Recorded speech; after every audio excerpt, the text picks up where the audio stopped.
बड़ी से बड़ी सफलता अगर जल्दी पानी है तो बस एक ही काम पर पूरा ध्यान दो।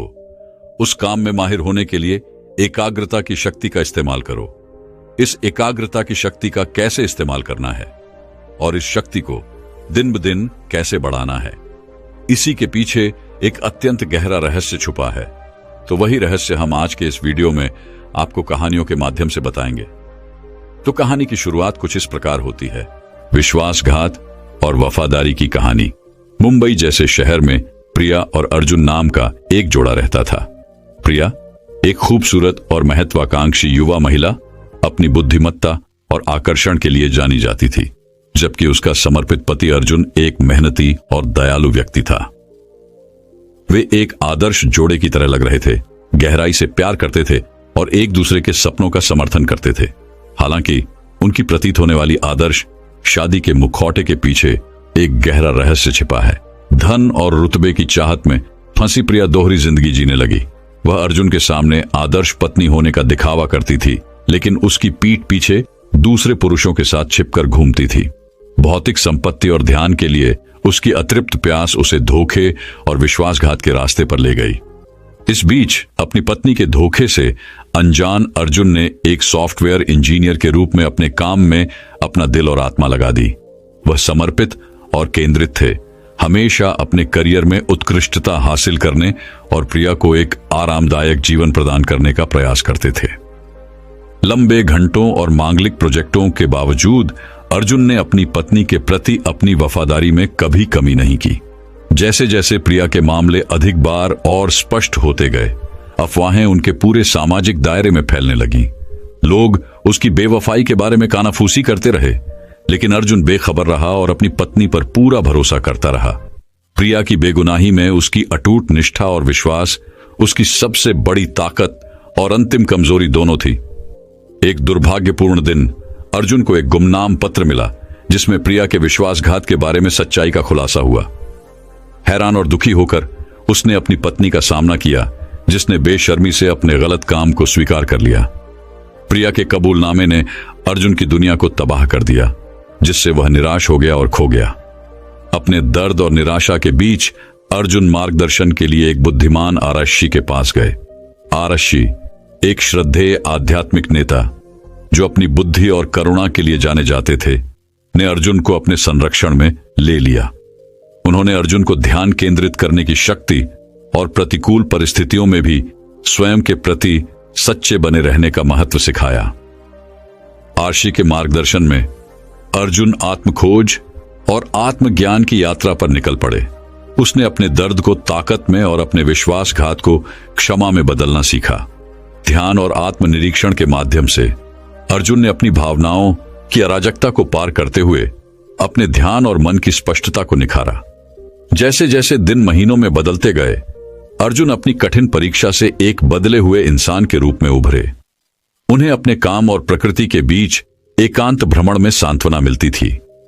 अपनी पत्नी के विश्वासघात ने उसे गहरा आघात पहुंचाया था, लेकिन इसने उसके भीतर उद्देश्य की एक नई भावना भी जगा दी थी। अर्जुन को एहसास हुआ कि सच्चा ध्यान भीतर से आता है, अपने कार्यों को अपने मूल्यों और विश्वासों के साथ संरेखित करने से। इस बीच अपराध और पश्चाताप से त्रस्त प्रिया ने अपने पापों से मुक्ति मांगी। उसने अर्जुन से क्षमा की भीख मांगी, लेकिन वह उदासीन और दूर ही रहा। आरक्षी ने उसे सिखाया था कि सच्ची क्षमा अतीत को भूलने या अनदेखा करने के बारे में नहीं है, बल्कि क्रोध को त्यागने और अनुग्रह के साथ आगे बढ़ने के बारे में है। अंत में प्रिया का विश्वासघात अर्जुन के लिए एक सबक बन गया। उन्होंने सीखा कि सच्ची वफादारी अंधविश्वास नहीं है, बल्कि किसी के सिद्धांतों और मूल्यों के प्रति प्रतिबद्ध रहने का एक सचेत विकल्प है। जब वह एक चौराहे पर खड़ा था, अर्जुन ने एक निर्णय लिया जिसने उसके जीवन की दिशा हमेशा के लिए बदल दी। संकल्प से भरे दिल और बुद्धि से तेज दिमाग के साथ अर्जुन ने अपनी धोखेबाज पत्नी से दूर जाने और नई शुरुआत करने का फैसला किया। उन्हें एहसास हुआ कि उनका ध्यान अतीत या दर्द पर नहीं, बल्कि भविष्य की असीम संभावनाओं पर होना चाहिए, और इसलिए अपना सिर ऊंचा करके और अपनी आत्मा को निडर बनाकर अर्जुन आत्मखोज और मुक्ति की यात्रा पर निकल पड़े। और जैसे ही सूरज क्षितिज पर डूबा, मुंबई शहर पर एक सुनहरी चमक बिखेरते हुए अर्जुन की छाया को अंधेरे आकाश के सामने देखा जा सकता था, जो विश्वासघात और धोखे से भरी दुनिया में आशा और लचीलेपन का प्रतीक था। और इस प्रकार विश्वासघात और वफादारी की कहानी समाप्त हो गई और अपने पीछे साहस, क्षमा और अटूट फोकस की विरासत छोड़ गई। तो अब दोस्तों, अगली रोचक कहानी की शुरुआत कुछ इस प्रकार होती है। रमेश और सुनीता भारत के एक छोटे से गांव में रहने वाले एक खुशहाल शादीशुदा जोड़े थे। वे दोनों मेहनती व्यक्ति थे जो फोकस और दृढ़ संकल्प की शक्ति में विश्वास करते थे। उनकी कहानी अटूट समर्पण और उनके सपनों की निरंतर खोज में से एक है। रमेश एक किसान था जो लगन और समर्पण के साथ अपने खेतों की देखभाल करता था। वह हर सुबह जल्दी उठता था, जमीन जोतता था, बीज बोता था और पूरे ध्यान से अपनी फसलों की देखभाल करता था। चुनौतियों का सामना करने के बावजूद रमेश ने अपने परिवार का भरण पोषण करने और समुदाय में योगदान देने के अपने लक्ष्य पर ध्यान कभी नहीं खोया। दूसरी ओर सुनीता एक प्रतिभाशाली बुनकर थी जो अपनी हस्त निर्मित साड़ियों पर जटिल डिजाइन बनाने में हर दिन घंटों बिताती थी। वह विस्तार पर ध्यान देने और प्रत्येक टुकड़े पर जिस धैर्य के साथ काम करती थी, उसके लिए जानी जाती थी। अपनी कला के प्रति सुनीता के ध्यान और समर्पण ने उन्हें क्षेत्र के बेहतरीन बुनकरों में से एक के रूप में ख्याति दिलाई। एक दिन रमेश और सुनीता ने स्थानीय बाजार में अपनी कृषि उपज और हाथ से बनी साड़ियां बेचकर एक साथ एक छोटा व्यवसाय शुरू करने का फैसला किया। वे जानते थे कि सफलता आसानी से नहीं मिलेगी, लेकिन वे अपने उद्यम को सफल बनाने के लिए कृत संकल्प थे। जैसे ही वे इस नई यात्रा पर निकले, रमेश और सुनीता को विभिन्न चुनौतियों का सामना करना पड़ा, जिन्होंने उनके संकल्प की परीक्षा ली। कई बार फसलें खराब हो जाती थीं या साड़ियों पर डिजाइन उम्मीद के मुताबिक नहीं बनते थे, लेकिन हतोत्साहित होने के बजाय उन्होंने इन असफलताओं को सीखने और बढ़ने के अवसर के रूप में इस्तेमाल किया। एक दिन गांव का एक बुद्धिमान बूढ़ा व्यक्ति रमेश और सुनीता के पास आया और उन्हें एक सलाह दी। उन्होंने उनसे कहा, सफलता की कुंजी अपने लक्ष्यों पर ध्यान केंद्रित रखने की आपकी क्षमता में निहित है, चाहे आपके रास्ते में कितनी भी बाधाएं क्यों ना आएं। याद रखें, यह इस बारे में नहीं है कि आप कितनी बार गिरते हैं, बल्कि यह है कि आप कितनी बार उठते हैं और खड़े रहते हैं आगे बढ़ते हुए। इन शब्दों से प्रेरित होकर रमेश और सुनीता ने अपने व्यवसाय पर अपना ध्यान और समर्पण बढ़ाने का फैसला किया। वे और भी पहले जागने लगे और भी अधिक मेहनत करने लगे और अपने काम के विवरण पर और भी अधिक ध्यान देने लगे। धीरे धीरे लेकिन निश्चित रूप से उनके प्रयास सफल होने लगे। उनकी कृषि उपज अपनी गुणवत्ता के लिए जानी जाने लगी और सुनीता की साड़ियां दूर दूर से ग्राहकों को आकर्षित करने लगी। दंपति का व्यवसाय फला फूला और वे जल्द ही अपने गांव में सफल उद्यमी बन गए। साल बीतते गए और रमेश और सुनीता का व्यवसाय फलता फूलता रहा। उन्होंने फोकस और समर्पण के महत्व के बारे में जो सबक सीखा था, उसे कभी नहीं भूले। जब भी उन्हें चुनौतियों का सामना करना पड़ता, वे एक दूसरे को बुद्धिमान बूढ़े व्यक्ति के शब्दों की याद दिलाते और दृढ़ रहने की ताकत पाते। आखिरकार रमेश और सुनीता की सफलता गांव के बाहर भी फैल गई और वे कई महत्वाकांक्षी उद्यमियों के लिए प्रेरणा बन गए। लोग अपने प्रयासों में सफलता कैसे प्राप्त करें, इस बारे में सलाह लेने के लिए दूर दूर से आते थे। जैसे ही रमेश और सुनीता ने अपनी यात्रा पर पीछे मुड़कर देखा, उन्हें एहसास हुआ कि उनकी सफलता का रहस्य न केवल उनकी कड़ी मेहनत में है, बल्कि उनके अटूट फोकस और दृढ़ संकल्प में भी है। वे समझ गए कि अपने लक्ष्य पर केंद्रित रहकर और अपने सपनों को कभी न खोकर वे अपने रास्ते में आने वाली किसी भी बाधा को पार कर सकते हैं। रमेश और सुनीता की कहानी का सार स्पष्ट है। विकर्षणों और चुनौतियों से भरी दुनिया में सफलता की कुंजी अपने लक्ष्यों पर ध्यान केंद्रित रखने में निहित है। अपनी ऊर्जा और ध्यान को उस चीज की ओर लगाकर जो वास्तव में मायने रखती है, आप महानता हासिल कर सकते हैं और दूसरों को भी ऐसा करने के लिए प्रेरित कर सकते हैं। और इसीलिए रमेश और सुनीता की कहानी किसी के सपनों को पूरा करने में ध्यान और दृढ़ संकल्प की शक्ति की एक शाश्वत याद दिलाती है।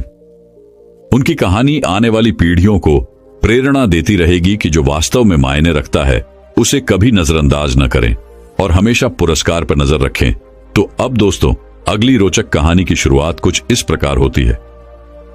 शाहरुख और नितिन की कहानी एक छोटे से भारतीय शहर की हलचल भरी सड़कों पर शाहरुख और नितिन नाम के 2 युवा लड़के रहते थे। शाहरुख एक मेधावी छात्र था।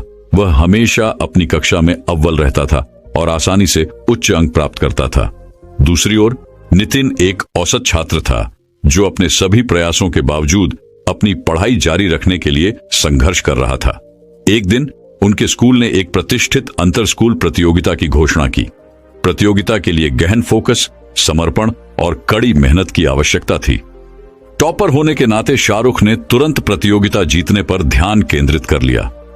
उन्होंने खुद को अपनी पढ़ाई में व्यस्त कर लिया, पाठ्य पुस्तकों को पढ़ने, जटिल समस्याओं को सुलझाने और अपने कौशल को निखारने में घंटों समय बिताया।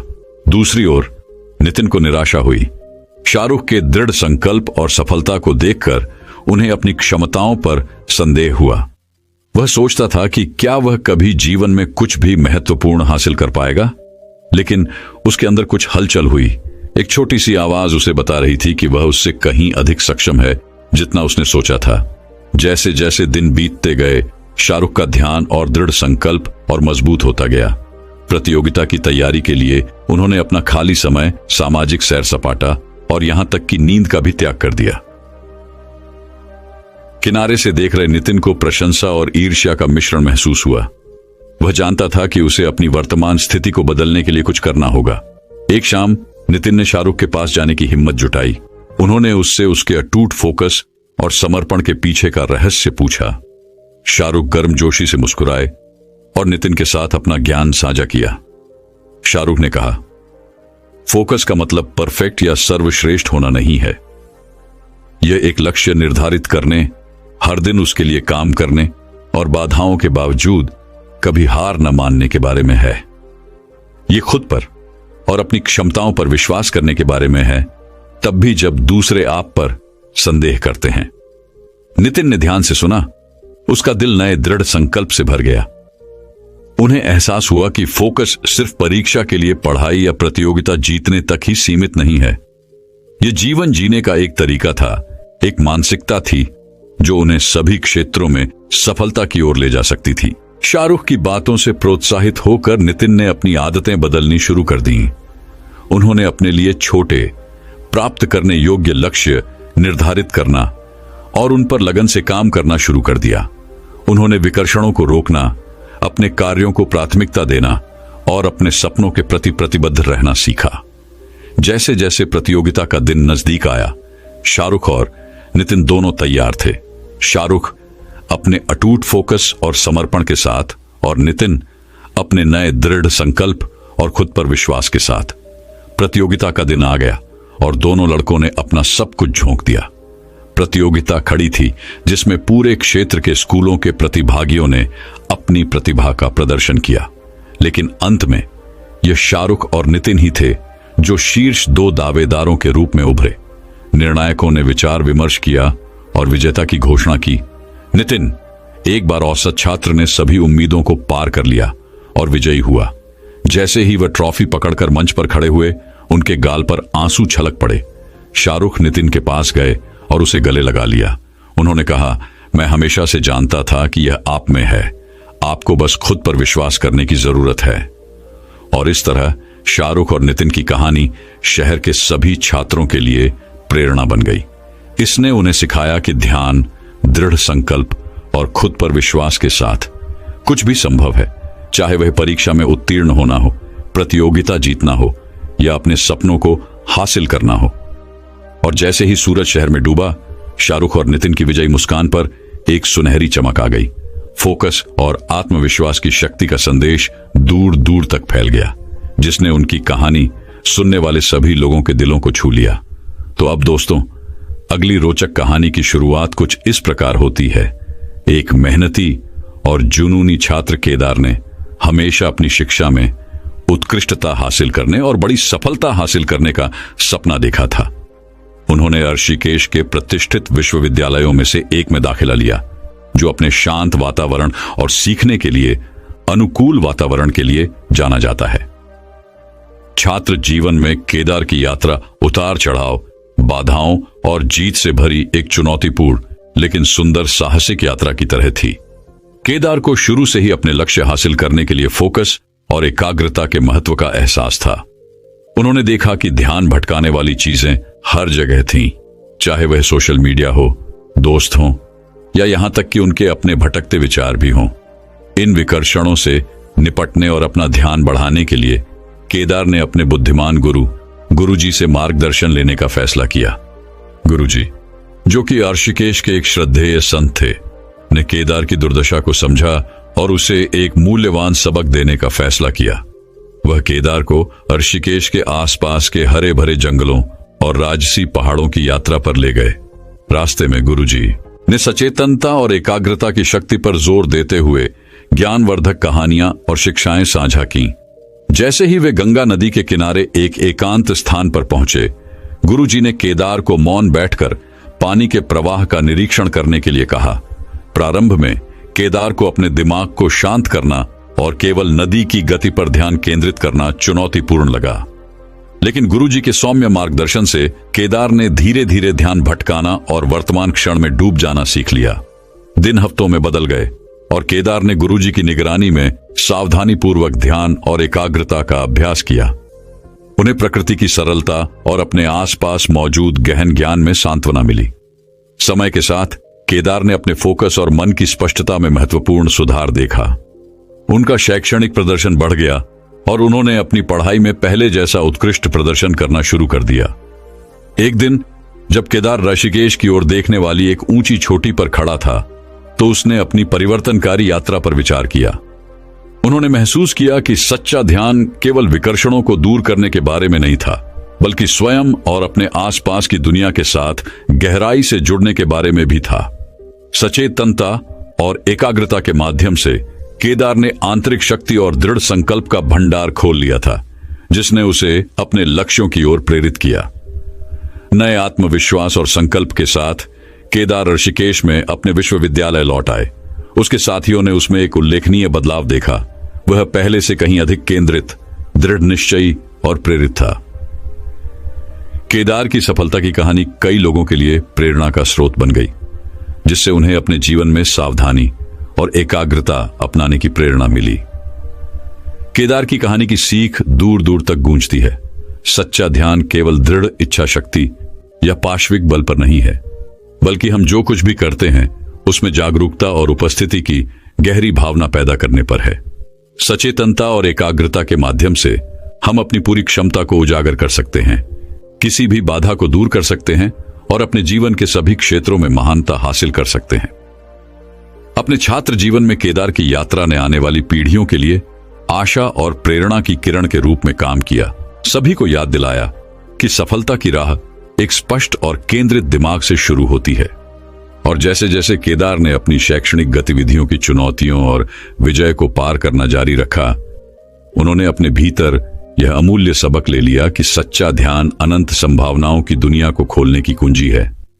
तो अब दोस्तों, अगली रोचक कहानी की शुरुआत कुछ इस प्रकार होती है। स्वामी रमाकांत और राजू की यात्रा।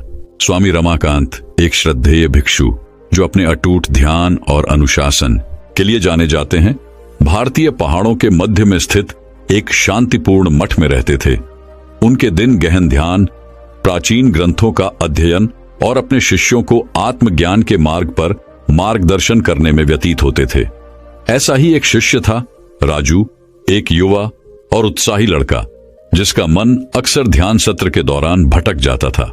एक दिन जब सूरज पहाड़ों के पीछे डूब गया, स्वामी रमाकांत ने राजू को अपने कक्ष में बुलाया। राजू, मैंने ध्यान के दौरान ध्यान बनाए रखने के लिए आपके संघर्ष को देखा है। आज मैं आपको एक मूल्यवान सबक दूंगा जो आपकी एकाग्रता को बढ़ाने में मदद करेगा। स्वामी रमाकांत ने धीरे से कहा। जब राजू अपने गुरु के चरणों में बैठा तो उसकी आंखें प्रत्याशा से फैल गईं, जो साझा होने वाले ज्ञान को आत्मसात करने के लिए उत्सुक था। स्वामी रमाकांत ने कहा, फोकस मेरे प्रिय राजू एक टिमटिमाती मोमबत्ती की लौ की तरह है।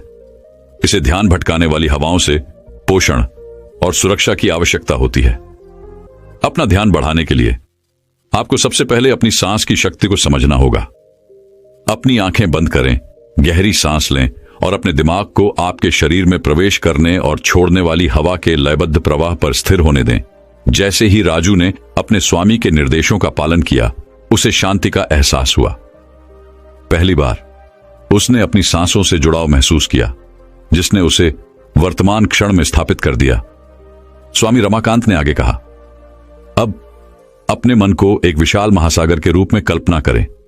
विचार लहरों की तरह हैं जो आते जाते रहते हैं, कभी कभी धीमी और कभी कभी अशांत। आपका काम लहरों को नियंत्रित करना नहीं है, बल्कि बिना बहे उनका निरीक्षण करना है। अभ्यास के साथ आप अपने विचारों की तरंगों पर आसानी से चलना सीख जाएंगे। राजू ने ध्यान के प्यासे स्पंज की तरह हर शब्द को आत्मसात करते हुए सिर हिलाया। स्वामी रमाकांत की शिक्षाओं ने उनकी आत्मा में गहराई तक असर किया और ध्यान केंद्रित करने की कला में महारत हासिल करने के लिए उनमें एक नया दृढ़ संकल्प जगाया। इसके बाद के हफ्तों में राजू ने खुद को पूरे दिल से स्वामी रमाकांत की शिक्षाओं के लिए समर्पित कर दिया। उन्होंने लगन से ध्यान का अभ्यास किया, अपनी सांसों पर ध्यान केंद्रित करने और बिना किसी निर्णय के अपने विचारों का निरीक्षण करने की क्षमता का सम्मान किया। धीरे धीरे लेकिन लगातार उसका मन और अधिक स्थिर हो गया, जैसे एक शांत तालाब ऊपर के साफ नीले आकाश को प्रतिबिंबित कर रहा हो। एक दिन जब राजू मठ के पास पवित्र कमल तालाब के पास ध्यान में बैठा था, तो उसे एक एहसास हुआ। फोकस बढ़ाने की कुंजी विकर्षणों का विरोध करने में नहीं, बल्कि उन्हें सचेतनता से अपनाने और नई स्पष्टता के साथ वर्तमान क्षण में लौटने में निहित है। कृतज्ञता से भरे हृदय के साथ राजू ने अपनी नई समझ को व्यक्त करने के लिए स्वामी रमाकांत से संपर्क किया। मास्टर, आपकी बुद्धिमत्ता ने मेरा जीवन बदल दिया है। अब मैं देखता हूं कि ध्यान एक गंतव्य नहीं बल्कि आत्म खोज की यात्रा है, राजू ने श्रद्धा से कहा।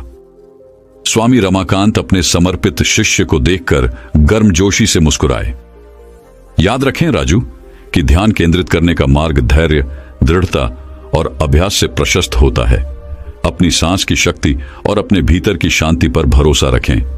इसे स्पष्टता और शांति के तटों की ओर व्याकुलता की हवाओं के माध्यम से आपका मार्गदर्शन करने दें। और इसलिए स्वामी रमाकांत और राजू आत्मज्ञान के मार्ग पर एक साथ चले। उनके दिल शिक्षक और छात्र के शाश्वत नृत्य में गूंथे हुए थे और उस शाश्वत ज्ञान को साझा कर रहे थे जो शब्दों से परे और आत्मा की गहराई तक पहुंचता है। कहानी की नीति, सचेतनता और अभ्यास के माध्यम से व्यक्ति जीवन की विकर्षणों के बीच फोकस और स्पष्टता विकसित कर सकता है। खुले दिल और केंद्रित दिमाग के साथ वर्तमान क्षण को अपनाएं और आप अपने भीतर छिपी असीमित क्षमता को खोज लेंगे। तो अब दोस्तों, अगली रोचक कहानी की शुरुआत कुछ इस प्रकार होती है। बोध गया के शांत गांव में पहाड़ियों और हरी भरी हरियाली के बीच सिद्धार्थ नाम का एक श्रद्धेय भिक्षु रहता था। उनका ज्ञान और शिक्षाएं दूर दूर तक फैल गई थीं और उन सभी के दिलों को छू गईं जो सांत्वना और मार्गदर्शन चाहते थे। सिद्धार्थ अपनी गहरी करुणा, आत्मज्ञान के मार्ग के प्रति अपने अटूट समर्पण और दूसरों को उनकी आंतरिक शांति पाने में मदद करने की उनकी असाधारण क्षमता के लिए जाने जाते थे। एक दिन अर्जुन नाम का एक युवक भारी मन से सिद्धार्थ के पास पहुंचा। आदरणीय भिक्षु, उन्होंने शुरू किया, मैं फोकस और एकाग्रता के साथ संघर्ष करता हूं। मेरा मन हमेशा भटकता रहता है और मुझे इस क्षण में मौजूद रहना मुश्किल लगता है। कृपया मुझे सिखाएं कि मैं अपना फोकस कैसे बढ़ाऊं ताकि मुझे स्पष्टता मिल सके और मेरे जीवन में उद्देश्य। सिद्धार्थ ने अर्जुन की बातों को ध्यान से सुना। उसकी दयालु आंखें समझ से भरी थीं। मेरे बेटे, उन्होंने शुरू किया, फोकस एक टिमटिमाती लौ की तरह है जिसे पोषित और संरक्षित किया जाना चाहिए। हम जिस व्यस्त दुनिया में रहते हैं उसमें ध्यान भटकाना बहुत अधिक है, जो हमें वर्तमान क्षण से दूर खींचता है। अपना फोकस बढ़ाने के लिए तुम्हें सबसे पहले सीखना होगा बाहरी दुनिया के शोर को शांत करने और अपनी निगाहें अंदर की ओर मोड़ने के लिए। सिद्धार्थ अर्जुन को मठ के पीछे एक शांत बगीचे में ले गए, जहां हवा खिलते फूलों की खुशबू और पत्तियों की हल्की सरसराहट से भरी हुई थी। बैठो अर्जुन, सिद्धार्थ ने एक पत्थर की बेंच की ओर इशारा करते हुए कहा। अपनी आंखें बंद करें और गहरी सांस लें। अपने नीचे की धरती को महसूस करें।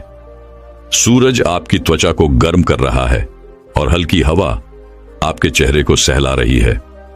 उन चिंताओं और व्याकुलताओं को दूर करें जो आपके दिमाग पर छाई हुई है। अर्जुन ने सिद्धार्थ के निर्देशों का पालन किया। और खुद को शांतिपूर्ण वातावरण में समर्पित कर दिया। जैसे ही उसने सुगंधित हवा में सांस ली और प्रकृति के कोमल स्पर्श को महसूस किया, उसने महसूस किया कि उसके विचारों की दौड़ धीमी होने लगी है। उसका दिमाग शांत और स्थिर हो गया है। ध्यान केंद्रित करें, सिद्धार्थ फुसफुसाए। उसकी आवाज फुसफुसाहट से थोड़ी ही ऊपर थी। फोकस दुनिया को बंद करने के बारे में नहीं है, बल्कि प्रत्येक क्षण में पूरी तरह से मौजूद होने के बारे में है। जब आप वर्तमान क्षण की सुंदरता को अपनाना सीख जाते हैं, तो विकर्षण दूर हो जाते हैं और स्पष्टता उभरती है। कई दिनों और हफ्तों तक अर्जुन ने सिद्धार्थ के मार्गदर्शन में फोकस की कला का अभ्यास किया। उन्होंने ध्यान करना, बिना किसी निर्णय के अपने विचारों का निरीक्षण करना और खुद को वर्तमान क्षण में स्थिर करना सीखा। धीरे धीरे लेकिन निश्चित रूप से उसका दिमाग तेज हो गया, उसकी एकाग्रता गहरी हो गई और उसका दिल उद्देश्य और स्पष्टता की भावना से भर गया। एक दिन जब अर्जुन एक बोधि वृक्ष के नीचे ध्यान में बैठे थे, तो उन्हें शांति की गहरी अनुभूति हुई। शांति के उस क्षण में उन्होंने फोकस की वास्तविक प्रकृति को समझा। एक कठोर अनुशासन के रूप में नहीं, बल्कि जागरूकता के एक सौम्य प्रवाह के रूप में, जो उन्हें जीवन की चुनौतियों और खुशियों के माध्यम से सहजता से ले गया। जब अर्जुन अपने ध्यान से बाहर आए, तो उन्होंने सिद्धार्थ को सौम्य मुस्कान के साथ उनका इंतजार करते हुए पाया। मेरे बेटे, सिद्धार्थ ने कहा, तुमने सबसे मूल्यवान सबक सीखा है कि सच्चा ध्यान भीतर से आता है, शांति और ज्ञान के गहरे कुएं से जो हर दिल में रहता है। इस ज्ञान को हमेशा अपने साथ रखो और अपने रास्ते पर स्पष्ट और उज्जवल होगा। अर्जुन ने सिद्धार्थ को गहराई से प्रणाम किया। उसकी आंखें कृतज्ञता से चमक उठी। उस दिन से वह उद्देश्य और फोकस की एक नई भावना के साथ चलने लगा। उसका दिल भिक्षु के कालातीत ज्ञान से भरा हुआ था और इस तरह अर्जुन और सिद्धार्थ की कहानी दूर दूर तक फैल गई, जिसने अनगिनत आत्माओं को अपने दिलों में मौजूद आंतरिक शांति और ध्यान केंद्रित करने के लिए प्रेरित किया। बोधगया के शांत गांव में भिक्षु की शिक्षाएं सत्य के प्रकाश और आत्मज्ञान के मार्ग की तलाश करने वाले सभी लोगों का मार्गदर्शन और उत्थान करती रहीं। दोस्तों, मैं उम्मीद करता हूं कि यह कहानी सुनने से आपके जीवन में अच्छे बदलाव आए होंगे। आपको इस वीडियो से क्या सीखने मिला, यह कमेंट करके जरूर बताइए और अपने परिवार, दोस्तों या आपके करीबी इंसान के साथ ये कहानी शेयर करके उन्हें भी इस ज्ञान से परिचित करवाए। बाकी अगर आपको ये वीडियो दिल से अच्छी लगी हो, तभी इस वीडियो को लाइक कर देना और आपने अब तक इस चैनल को सब्सक्राइब न किया हो तो चैनल को सब्सक्राइब भी जरूर कर देना। आपका हर दिन शुभ हो और खुशियों से आपका जीवन भरा रहे। धन्यवाद। नमो बुद्धाय।